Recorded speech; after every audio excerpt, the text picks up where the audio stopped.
Since the early ages of man has looked to the stars and wondered if are we alone in this universe? Are we forgotten about?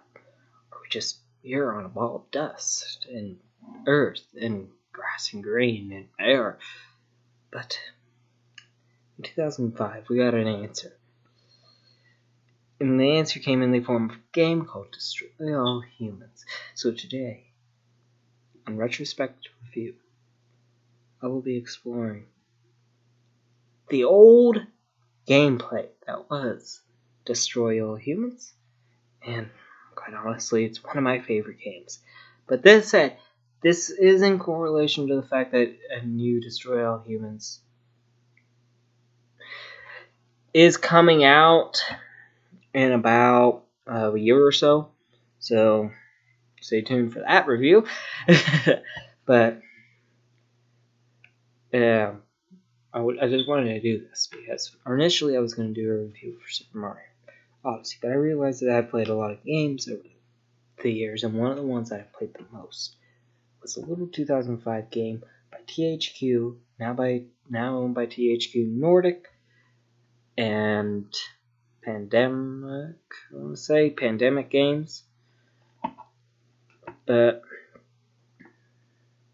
which is now closed, defunct, honestly. So it's kind of sad that both are gone, except for THQ, but it's still owned by THQ Nordic. So that's it. Let's talk a little bit about it.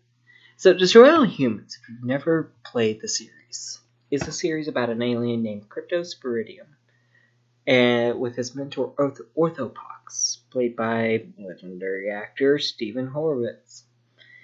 And honestly is very comical, very adult, so definitely don't let your kids play it, because as the name implies, you go around killing humans with various ray guns.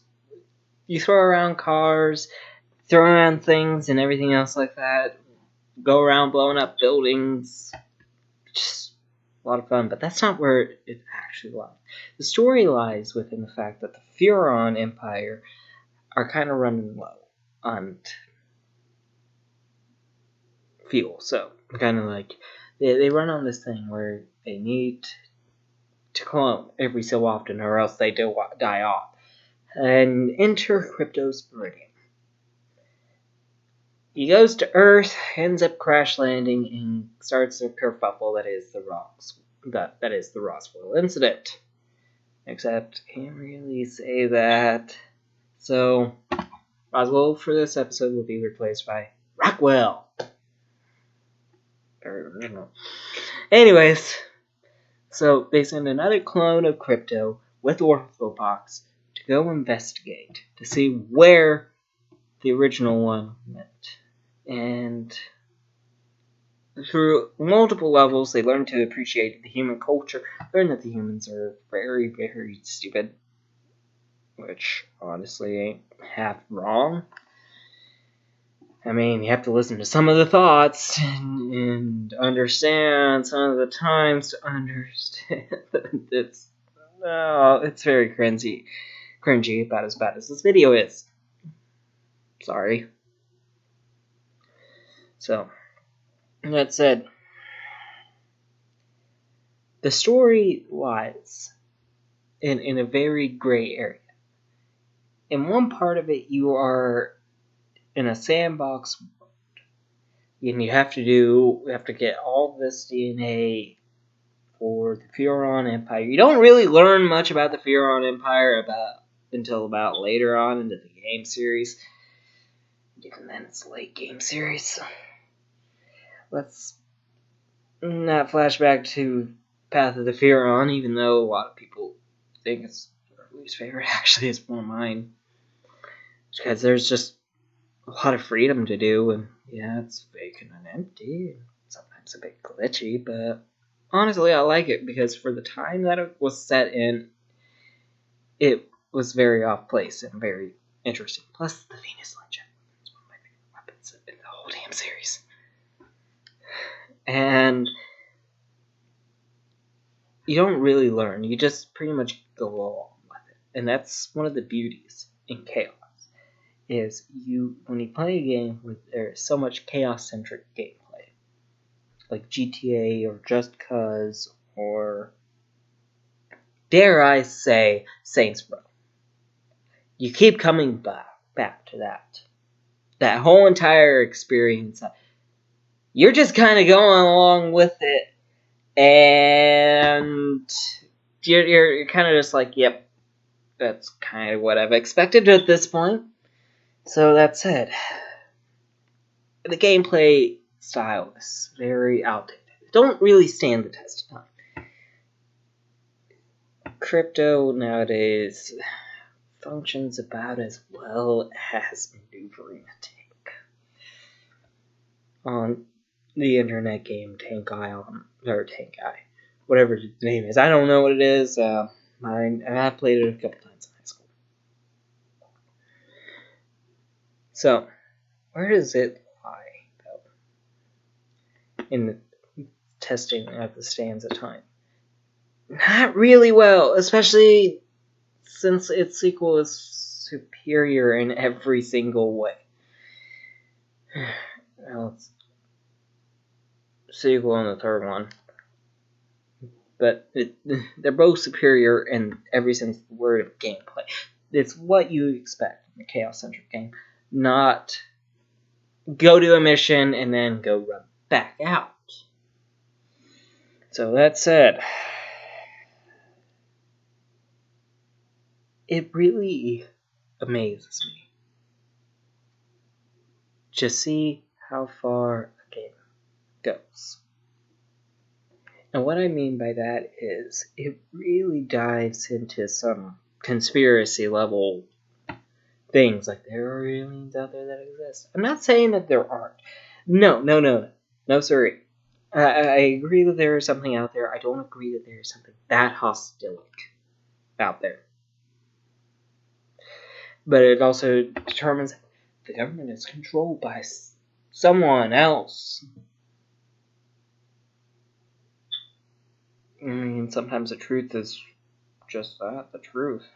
I mean, don't really believe everything you see online. I mean, and kind of another thing why I'm doing this also is it's the day after Area 51 raid. How'd that work out for you guys? Not real well? Just stood out there and protested, huh? One of you got famous, at least. But aliens are kind of just like this whole entire driving force between the whole entire game series. It's that these aliens came to Earth, they've taken over our way of life. And you think 3 games after the first one that they'd learned by now that it's kind of the norm. No, unfortunately, that ain't the case with the 4th one, so yeah. Anyways, but we're not talking about the 4th one. We're talking about the first one. The one that came out 14 years ago and still stands. Honestly, it's one of the greatest sandbox games of one of the last 10 or 20 years. And that's saying a lot considering how years later GTA 5, Red Dead 2, and even some of the Saints Row games are more crazy. And one of the Saints Row games even deals with aliens, so not to them. But you have to acknowledge one fact. Couldn't have started without Destroy All Humans. Just like the whole entire sandbox genre of shoot 'em ups and everything else like that didn't really start until GTA. So, that said, I will say this. The gameplay is clunky nowadays. It's still worth a play, it's still worth a gander, and it's definitely still worth the $20 online to play. If you can shell it out. But if you have an old copy, you have an old Xbox or an old PlayStation, pop it in. Pop it in and remember that there is some good things to come out of it. That's, for me, I have to say this. Destroy All Humans remains to be one of my favorites. The first one, because it really bolsters the whole entire factor that without chaos, there is no balance. There is no good. And yeah, some of the humans are pretty dumb in that whole entire series, but honestly, aren't we all a little sometimes? And yeah, I'm diving into deep territory, so I'm gonna stop right there for right now. So I'm gonna leave you with this if you like this. And if you have more ideas for retrospective reviews, or even a better title than retrospective reviews, leave a comment down below. If you like the content we churn out, please like and subscribe.